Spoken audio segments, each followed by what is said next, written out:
So dear student, today we start the problem number 2, page number 55. First I'll read the problem.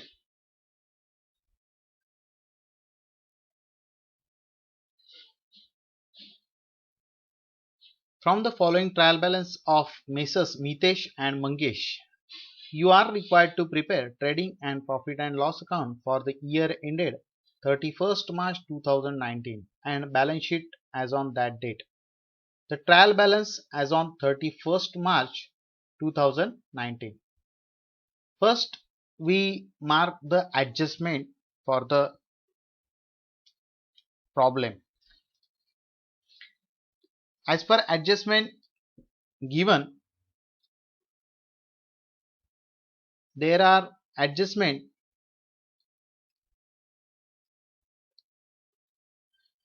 to first there is audit fees,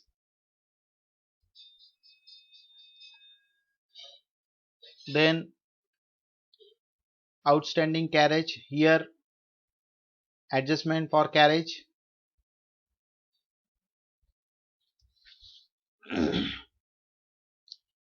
then furniture,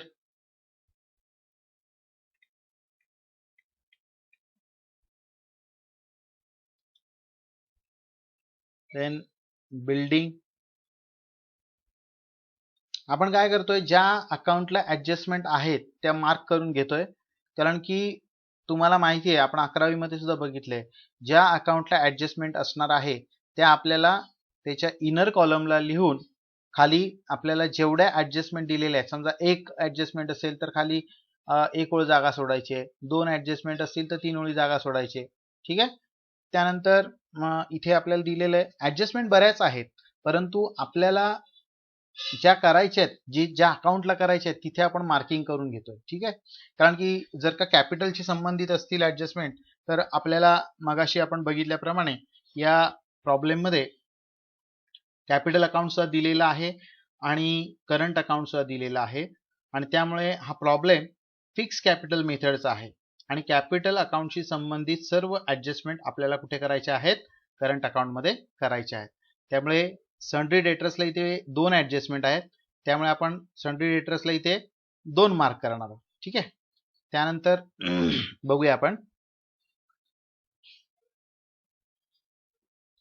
आता step by step आपण काय करणार आहोत, posting करणार आहोत. ठीक आहे. बघूया पोस्टिंग. ओपनिंग स्टॉक, जो स्टॉक ॲज ऑन 1 एप्रिल 2018 त्याला आपण ओपनिंग स्टॉकच म्हणतो आणि तो कुठे येणार आहे, ट्रेडिंग अकाउंट डेबिट साईडला. ठीक आहे. त्यानंतर बिल्डिंग आपण कुठे लिहिणार, ऍसेट साईडला. त्याच्यानंतर कॅरेज कुठे लिहितो आपण, ट्रेडिंग अकाउंट डेबिट साईडला.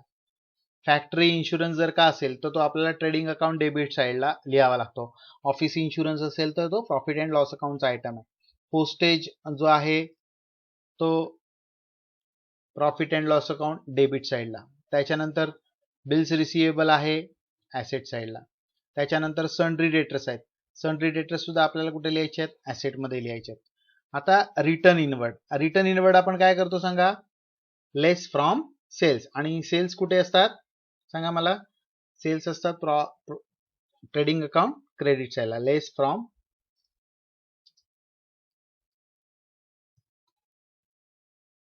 ठीक आहे. त्यानंतर परचेसेस कुठे लिहितो आपण, ट्रेडिंग अकाउंट डेबिट साईड. त्यानंतर audit fees profit and loss account debit side. Loose tools सुटी हत्यार जी काय आहे, व्यवसायाची मालमत्ता आहे, asset. Manufacturing expenses trading account debit side. Electricity charge profit and loss account debit side. General expenses. आता इथे 2 आहेत. एक जो रूल आहे की जनरल एक्सपेन्सेस असतील तर ट्रेड एक्सपेन्सेस ट्रेडिंग मध्ये लिहायचे आणि जनरल एक्सपेन्सेस नसतील तर trade expenses profit and loss account डेबिटला. पण इथे या प्रॉब्लेम मध्ये फक्त जनरल एक्सपेन्सेसच दिलेले आहेत, त्यामुळे ते profit and loss account debit साईडला. एक्सपोर्ट ड्युटी जी आहे ती profit and loss account debit मध्ये, कारण की एक्सपोर्ट ड्युटी ही सेल्स वरती असते आणि इम्पोर्ट ड्युटी ही परचेस वरती. त्यामुळे इम्पोर्ट ड्युटी जर का असेल तर ती येणार आहे ट्रेडिंग अकाउंट डेबिट साईडला, आणि एक्सपोर्ट ड्युटी आहे जी सेल्स वरती असते त्यामुळे ती profit and loss account debit साईडला येते. ठीक आहे. त्यानंतर cash in hand asset side, bank balance asset side कारण की करंट ॲसेट आहे, conveyance profit and loss account debit side, furniture asset येणार आहे. त्यानंतर salaries profit and loss account debit side, rent rates and taxes profit and loss account debit side. तसंच आता हे जे ड्रॉइंग दिलेले आहे, आता ड्रॉइंग इथे बघा आपल्याला कॅपिटल अकाउंट दिले आणि करंट अकाउंट दिलेले, त्यामुळे इथे आपल्याला काय करायचंय की जे कॅपिटल अकाउंटशी संबंधित ऍडजस्टमेंट आहेत आपल्याला सेपरेट करंट अकाउंट ओपन करावं लागणार प्रॉब्लेम सोडवताना, आणि त्या करंट अकाउंट मध्ये ह्या सगळ्या ऍडजस्टमेंट कराव्या लागणार आहेत. तर इथे मी तुम्हाला दाखवतो. ह्या इथे हे जे मितेशच्या करंट अकाउंटला, मितेशच्या करंट अकाउंट सॉरी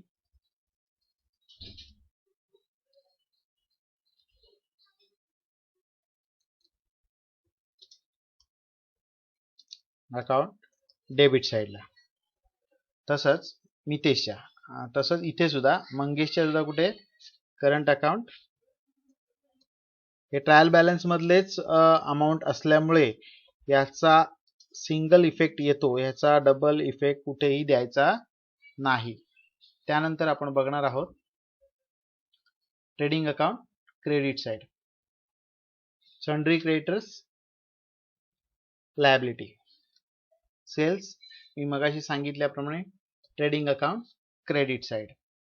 त्याच्यानंतर आता हे जे कॅपिटल अकाउंट आहे हे कॅपिटल अकाउंट आपल्याला स्वतंत्रपणे कुठे लिहायचं आहे, कारण की इथे आपल्याला कोणत्याही प्रकारे ऍडजस्टमेंट करायची नाहीये. कॅपिटल हे मितेशचं 1,50,000 आणि मंगेशचं 50,000 हे फिक्स असणार आहे. त्याची आउटरला 2 लाख रुपये तुम्ही डायरेक्ट टोटल लिहून टाकायचे आहे, आणि ज्या कॅपिटल अकाउंटशी संबंधित ऍडजस्टमेंट आहेत त्या सर्व कुठे करायच्या आहेत, मितेश आणि मंगेशच्या करंट अकाउंटला करायचे. कोणत्या त्या मी सांगणार आहे. ठीक आहे, खाली सांगतो इथे.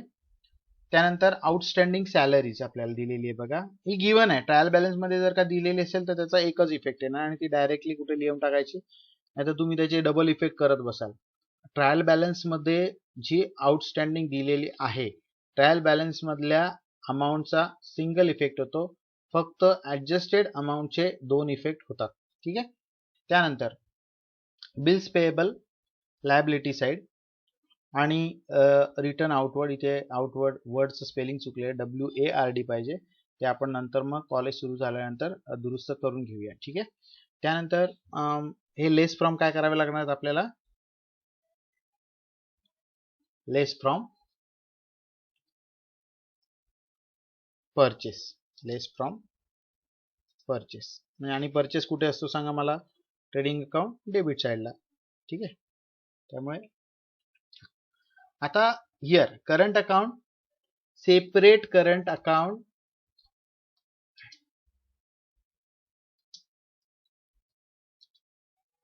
ओपन.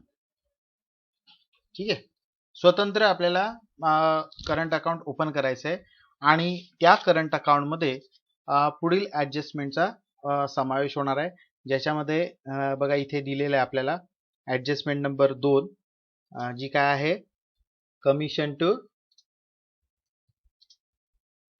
पार्टनर. ओके. त्याच्यानंतर पुढची कुठली ऍडजस्टमेंट येणार आहे, इंटरेस्ट ऑन कॅपिटल, किती नंबरची आहे, 7 नंबरची ऍडजस्टमेंट आहे बघा.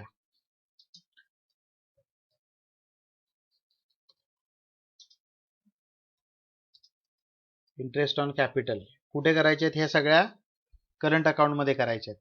आता इथे जे मी दिलेलं आहे, आता कमिशन टू पार्टनर जरी दिलेलं असलं तर त्याची मी तुम्हाला सांगतो कुठे लिहिणार आहे, सॉरी क्रेडिट साइडला इफेक्ट येणार आहे, मी ते तुम्हाला ते सुद्धा लिहून देतो. ठीक आहे. म्हणजे फार तुम्हाला सोपं करून मी दिलेलं आहे, त्यामुळे फक्त तुम्हाला आता काय करायचं आहे, फक्त प्रॉब्लेमच सोडवायचा आहे. ठीक आहे, तेवढं तरी करा, म्हणजे आपलं भविष्यातलं काम थोडंफार कमी होईल. त्यानंतर 8 नंबर ॲडजस्टमेंट आहे.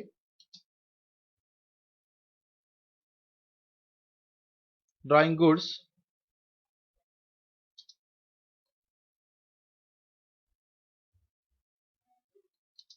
बाय मंगेश. ते डेबिट साईडला एंट्री त्याची येणार आहे, कारण की ड्रॉइंग केल्यानंतर त्याची एंट्री कुठे येते, डेबिट साईडला येते. आता एवढं मी सगळं तुम्हाला दिलेलं आहे. आता तुम्हाला फक्त काय करायचं आहे, याची पोस्टिंग करून ॲडजस्टमेंट करून फक्त तुम्हाला जे क्वेश्चन काय आहे, तुम्हाला फक्त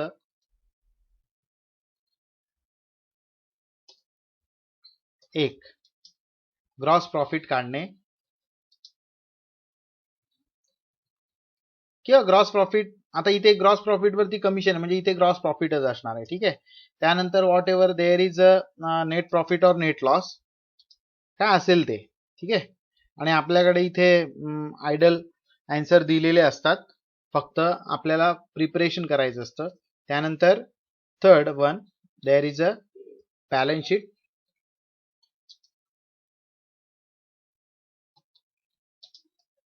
टोटल फॉर व्हेरिफिकेशन. सर्व विद्यार्थ्यांना रिक्वेस्ट आहे की याच्यातून सुद्धा जर का तुम्हाला काही समजलेलं नसेल तर मला तुम्ही विचारू शकता. आपला व्हॉट्सॲपचा ग्रुप आहे. हे सर्व व्हिडिओज तुम्हाला माझ्या यूट्यूब चॅनलवरती अजय गुरसाळे या चॅनलवरती मिळतील.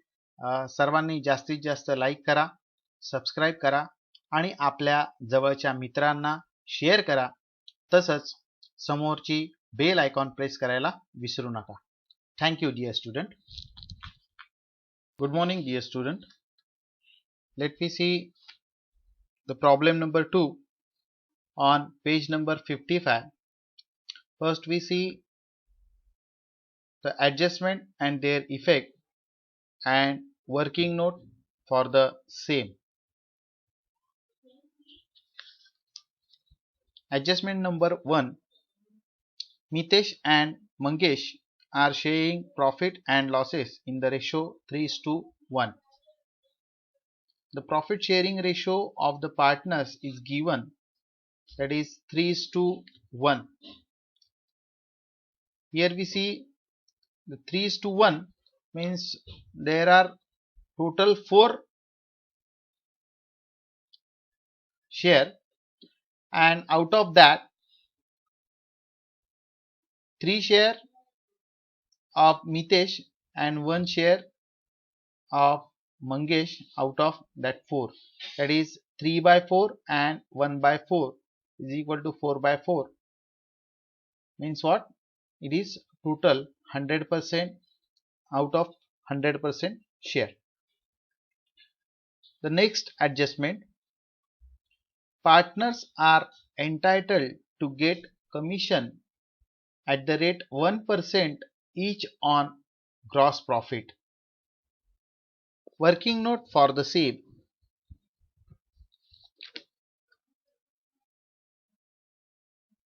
We get gross profit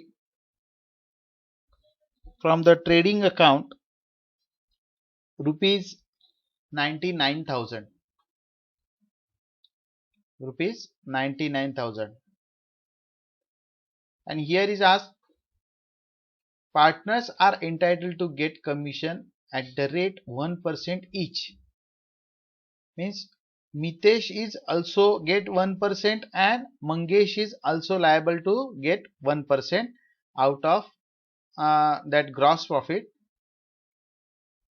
So we calculate the commission to partners, that is 1%, 99,000, which is gross profit, 1% on gross profit, rupees 99,000 multiply by 1/100. Here we get simplify the sum, and we get rupees 990. Commission to Mitesh 1%, that is rupees 990, and commission to Mangesh rupees 990. We see the adjustment effect for the same.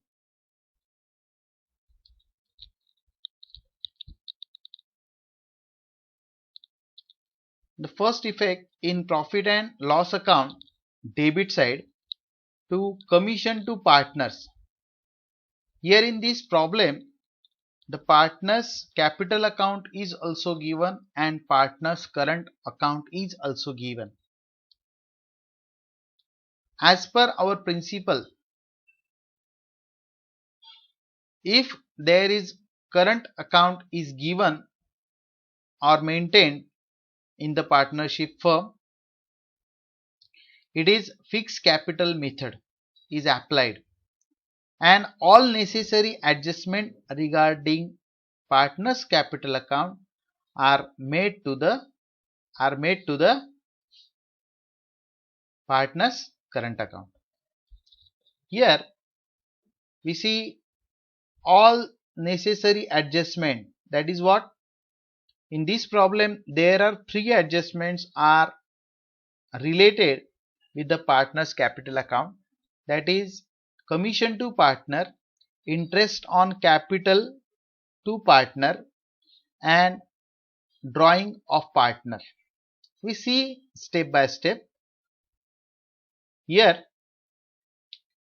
commission to partner, as per our figure out, commission to partner, Mitesh get rupees 990, which is expenses of partnership firm, rupees 990, profit and loss account debit side 990, Mitesh current account and Mangesh current account rupees 990. Together it is 1980. And the second effect is credited to partners current account, Mitesh partners current account by profit and loss account 990, and the second effect of the same rupees 990 to Mangesh current account, that is 990 commission to partner. Okay, we see the next effect, next entry, adjustment entry.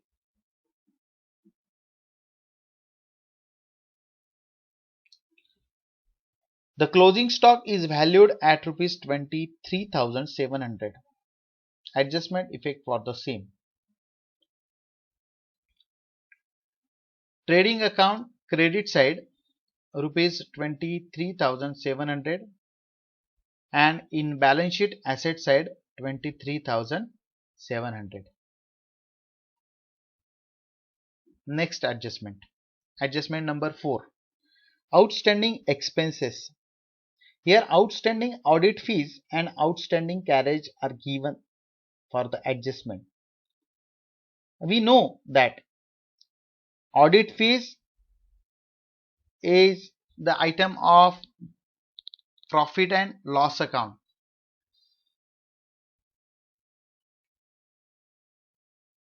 Which is administrative expenses.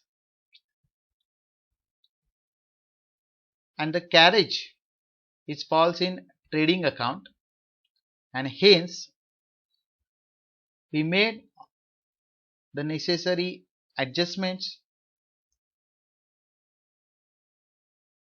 to carriage account 1780, which is given here in आपल्याला बघतोय आपण की 1780 जे trial balance मध्ये आपल्याला दिलेले आहे ते आपण लिहिलेले आहेत. इथे ऑडिट फीज जी ॲडमिनिस्ट्रेशन एक्सपेन्सेस आहे ती प्रॉफिट अँड लॉस अकाउंट मध्ये आपण काय केलेली आहे, लिहिलेली आहे, कारण की तो प्रॉफिट अँड लॉस अकाउंटचा आयटम आहे आणि त्यानुसार आपण आता काय करतोय, ॲडजस्टमेंट करणार आहोत.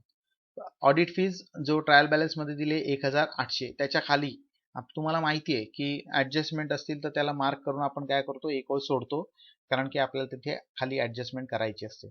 आता पहिली ॲडजस्टमेंट बघणार आहोत आपण, outstanding audit fees. Outstanding audit fees किती आहे, 400 रुपये ॲज पर गिवन. 400 रुपये. आता आउटस्टँडिंग असतील तर ते आपल्याला काय करावे लागतात, ऍडच करावे लागतात. आणि म्हणून ऍड आउटस्टँडिंग फीज किती 400 1800 प्लस 400 आउटरला किती येणार आहे 2200. याचा second effect outstanding audit fees ₹400.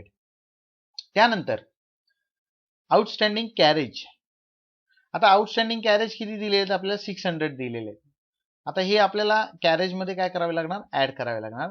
It is 1780 1700 ETI add 600 that is 2300 ETI. The second effect of the same outstanding carriage ₹600. Okay.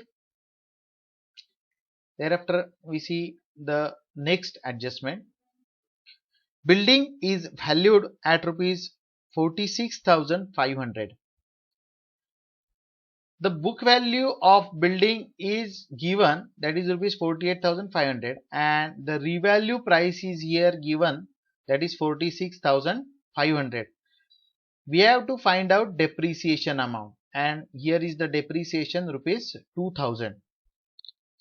The adjustment effect for the same, we have to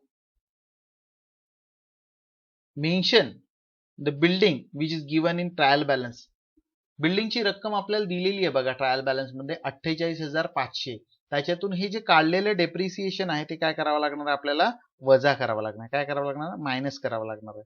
minus केल्यानंतर आपल्याला जी रिव्हॅल्यू amount दिलेली आहे किती 46,500 ही काय केलेली आहे आपल्याला आउटरला आपण घेतलेली आहे. आणि डेप्रिसिएशनची जी व्हॅल्यू आहे ती प्रॉफिट अँड लॉस अकाउंट कुठे डेबिट साइडला आपल्याला घ्यावी लागणार. Second effect, this is first effect and this is second effect. It's depend. Next adjustment. Furniture is depreciated by 5%. आता फर्निचर वरती आपल्याला 5% डेप्रिसिएशन काढायचं आहे प्रतिवर्ष दराने. फर्निचरचं व्हॅल्यू किती आहे, फर्निचरची व्हॅल्यू आहे 64,000. ह्या 64,000 वरती आपल्याला 5% डेप्रिसिएशन एका वर्षासाठी काढायचं आहे. 64,000 वरती 5%, 64,000वरती 5%. इथे आपण सिम्प्लिफाय करताना अंशस्थानीचे 2 शून्य गेले, छेदस्थानीचे 2 शून्य गेले. बघा इथे 640 गुणिले 5 बरोबर डेप्रिसिएशन ऑन फर्निचर जी आपल्याला फिगर आउट मिळालेली आहे 3,200. 5% 64,000वरती 5% प्रमाणे डेप्रिसिएशन आपल्याला किती मिळालेलं आहे 3,200 रुपये, दॅट इज 3,200. आता याचा आपण इफेक्ट बघणार आहोत, ऍडजस्टमेंटचा इफेक्ट बघणार आहोत. आपल्याला फिगर मिळालेली आहे 3,200 रुपये. आता ही 3,200 रुपये which is deducted from the furniture main balance, जी बुक व्हॅल्यू आहे. फर्निचरची बुक व्हॅल्यू ट्रायल बॅलन्स मध्ये किती दिलेली आहे 64,000 मधून 3,200 काय केले वजा केले. आपल्याला राहिले किती बुक व्हॅल्यू किती राहिले ॲज ऑन 31 मार्च आपलं जे इयर एंडिंग आहे 31 मार्च 2019 ला 65,800. आणि या डेप्रिसिएशनचा सेकंड इफेक्ट आपण कुठे देणार, profit and loss account debit साइडला 3,200. ओके. सी नेक्स्ट ऍडजस्टमेंट 7 नंबरची बघणार आहोत. Provide interest on partners capital at 2.5% per annum. इथे आपल्याला पार्टनर्सच्या कॅपिटल वरती 2.5% वार्षिक व्याज द्यायचं आहे. व्यवसायाने पार्टनर्सना दिलं जाणारं हे व्याज आहे, जो व्यवसायाचा खर्च आहे आणि म्हणून तो आपण profit and loss account debit साइडला लिहिणार आहोत आणि पार्टनर्सच्या क्रेडिट साइडला आपण तो पोस्ट करणार आहोत. बिफोर दॅट आपल्याला काही वर्किंग बघायचं आहे, ते बघणार आहोत आपण. Interest on Mitesh capital. मितेशचं कॅपिटल आहे 1,50,000. किती आहे 1,50,000. या 1,50,000 वरती 2.5% 2.5%, that means 2.5 divided by 100 for 1 year. Here the simplification is made 1,500 1,500 गुणिले 2.5 गुणिले 1 वर्ष, and the figure here we get the interest on capital to Mitesh how much 3750 3750. त्यानंतर मंगेशचं कॅपिटल आहे 50,000 50,000. Interest on capital to Mangesh rupees 50,000. 2.5% ने काय करायचं आपल्याला त्याच्यावरती इंटरेस्ट काढायचं. हियर ते सिम्प्लिफिकेशन केल्यानंतर 500 गुणिले 2.5 गुणिले 1 बरोबर interest on capital to Mangesh is equal to rupees 1250. इथे आपल्याला दोन फिगर मिळालेले आहेत, बघणार आहोत आपण. Interest on capital to Mitesh 3750 and interest on capital to Mangesh rupees 1250. ठीक आहे. आता या ऍडजस्टमेंटचे आपण इफेक्ट बघणार आहोत. बघूया. जसं मी सांगितलं, ही फिक्स कॅपिटल मेथड असल्यामुळे आपल्याला पार्टनर्स कॅपिटल अकाउंटशी संबंधित ज्या ऍडजस्टमेंट आहेत ह्या आपल्याला पार्टनर्स करंट अकाउंट मध्ये करायचे.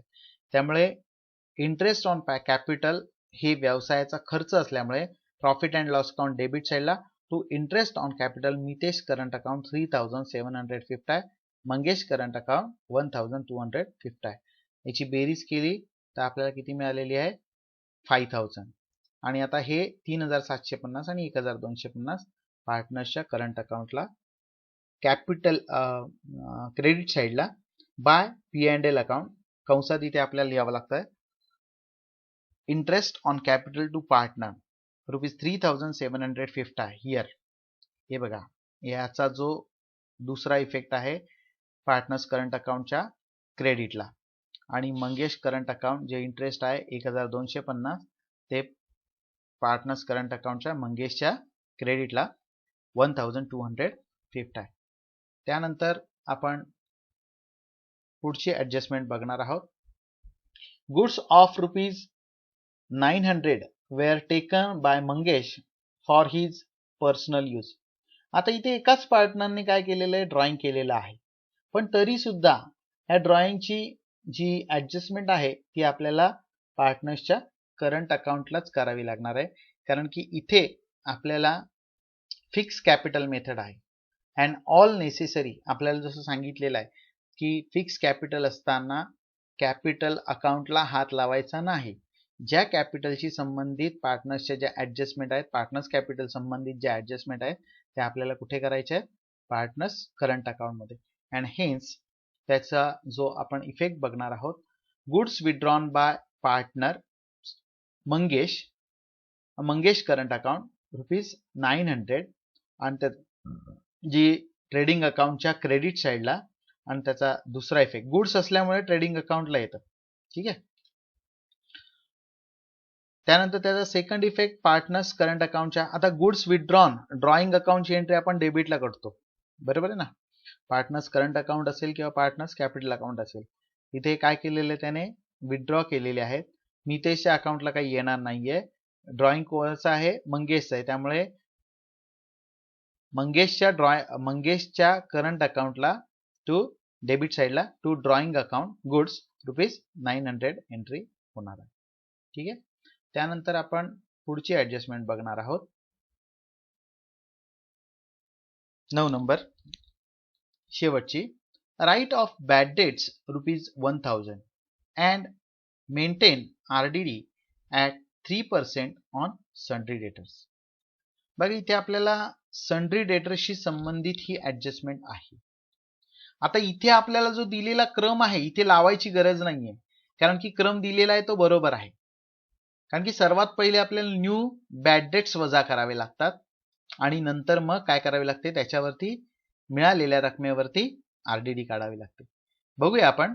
सन्ड्री डेटर्सची रक्कम दिलेली आपल्याला 52,200 52,200 रुपये. या 52,200 मधून न्यू बॅड डेट्स काय करायचे, आपल्याला वजा करायचे. किती, 1,000 रुपये ऍज पर गिवन. 1,000 रुपये वजा केले, राहिले किती 51,200. 51,200. ह्या 51,200 रुपयांवरती इथे बघा मी वर्कआउट केलेलं आहे, तुम्हाला इथे दिसेल. तुम्ही सुद्धा अशाच पद्धतीने करायचंय. याला मार्क नसतात पण तरी सुद्धा तुम्हाला ते करावं लागणार आहे, कारण की आपलं उत्तर जर का बरोबर यायचं असेल तर ह्या सगळे खटाटोप आपल्याला करावे लागतात. 51,200 multiply by 3 divided by 100 that is 3%. ठीक आहे, 3% RDD ऑन सन्ड्री डेटर्स. 51,200 डेटर्सची रक्कम आहे आपल्याला मिळालेली, न्यू बॅड डेट्स वजा जाता, आणि त्याच्यावरती आपल्याला 3% RDD काढायची. 512 गुणिले 3 बरोबर आपल्याला मिळाली रक्कम किती न्यू RDDची 1,536 रुपये.